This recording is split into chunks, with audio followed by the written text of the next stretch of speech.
Hi, I'm Dr. Karen Perkins, and I am so excited for our show today, which is Straight Talk with Dr. K. Straight Talk with Dr. K. And today's show is going to be on the fear of failure. Now, what the people I work with, what their biggest concerns are right now, and right now, their biggest concerns really come down to the fear of failure. And the fear of failure is really a powerful thing that's in all of our lives. And we have to ask ourselves first, what is it we're really afraid of? Well, I'm afraid of failing. Okay, and you fail.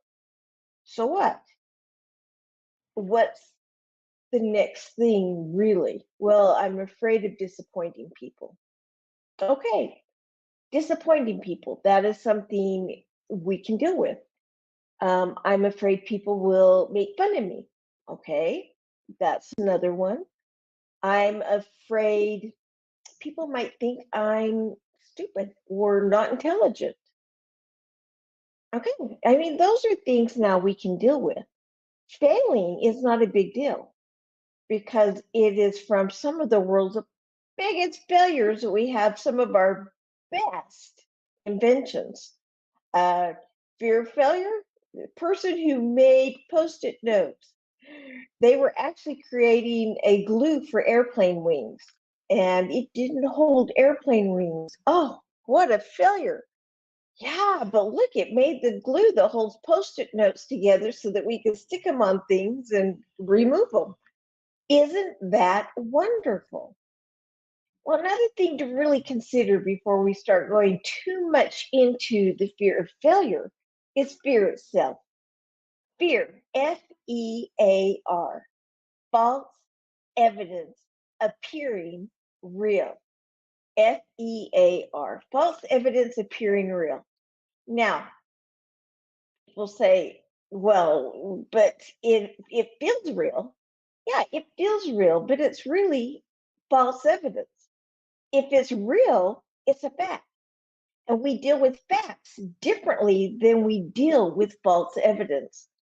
False evidence paralyzes us. Facts force us into taking some action. Now, that action might be um, that we don't move. Okay, we don't move, but if it's a fact and we don't move, what's really going to happen?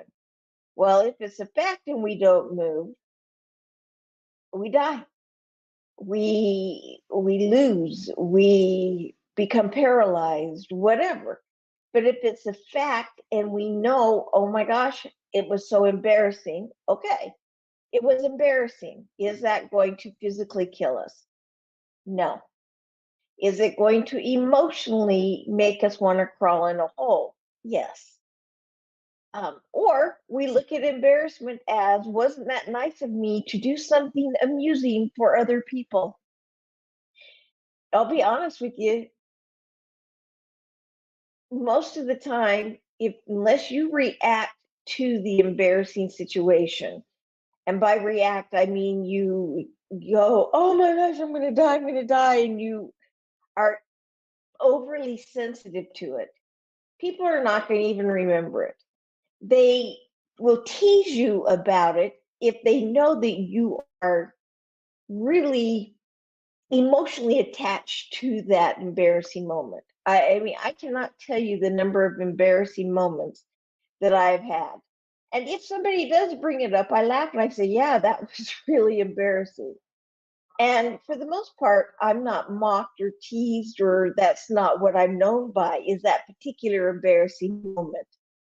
And, have I had a lot of them? Absolutely. Have I failed a lot? Absolutely. Have I succeeded a lot? Yes, because I failed fast, and I moved on to the next thing. Well, fear of disappointing people.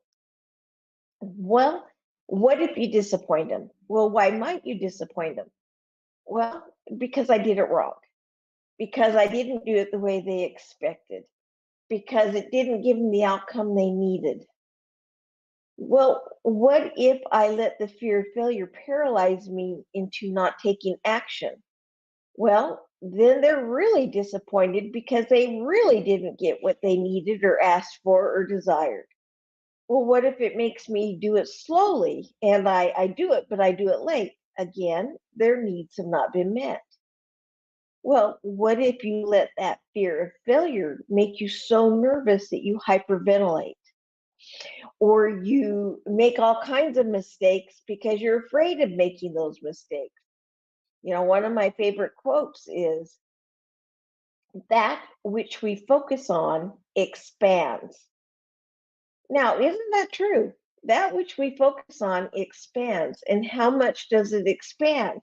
Well, exponentially. That which we focus on expands, and it will